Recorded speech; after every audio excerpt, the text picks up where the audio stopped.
Nous allons maintenant nous intéresser aux équations différentielles de premier ordre et on va voir comment on fait pour les résoudre. Le premier type, c'est du type y' égale ay, où a est un nombre réel non nul.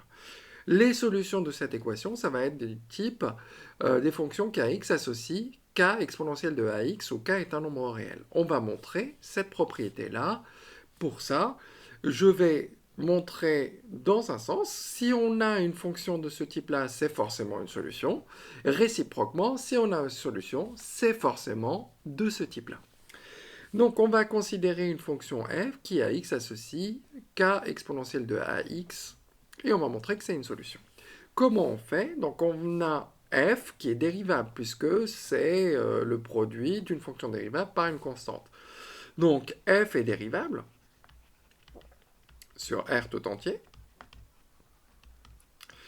avec f' de x qui est égal à k fois la dérivée de exponentielle de ax, c'est-à-dire a exponentielle de ax.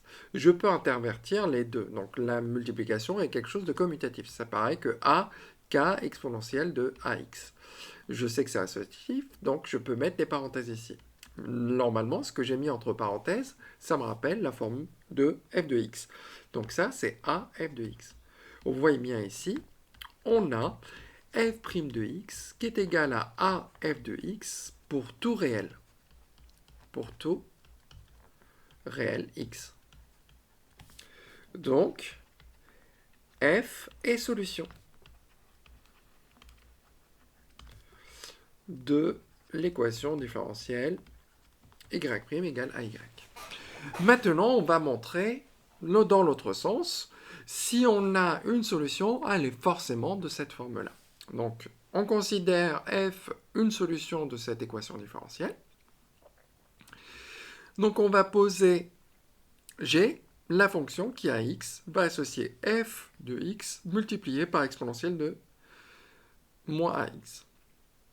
C'est bien dérivable parce que c'est le produit de fonction dérivable, et g' de x est égal à quoi?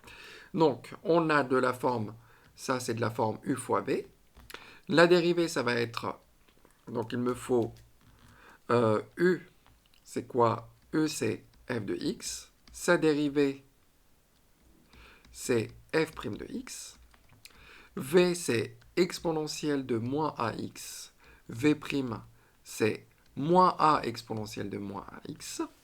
Et dans ce cas-là, quand on va faire la dérivée, donc je vais faire u'v, ça fait f' de x exponentielle de moins ax, ok, plus f de x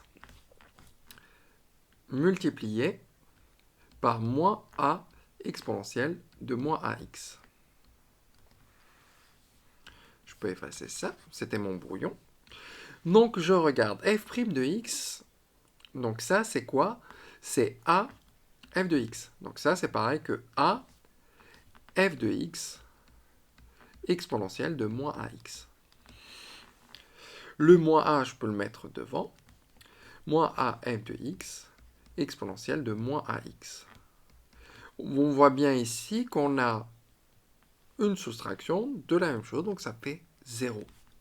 La dérivée est nulle, donc g est constante. Si g est une constante, ça veut dire que, alors, g de x égale k. Mais c'est quoi g de x? C'est cette chose-là, donc ça c'est égal à k. Puisque f de x exponentielle de moins x égale k, cette chose-là, elle est non nulle. Une exponentielle, c'est toujours différent de 0. Donc, je peux multiplier des deux côtés par exponentielle de ax. Donc, f de x, c'est égal à k exponentielle de ax. Je rappelle, l'exponentielle de ax multiplié par exponentielle de moins ax, ça fait exponentielle de ax moins ax, c'est-à-dire exponentielle de 0, et ça fait 1. C'est pour ça que là, finalement, je me retrouve avec 1 fois f de x, et à droite, on a multiplié. Donc, voilà. On a montré que c'était de cette forme-là. Une solution, c'est forcément de cette forme.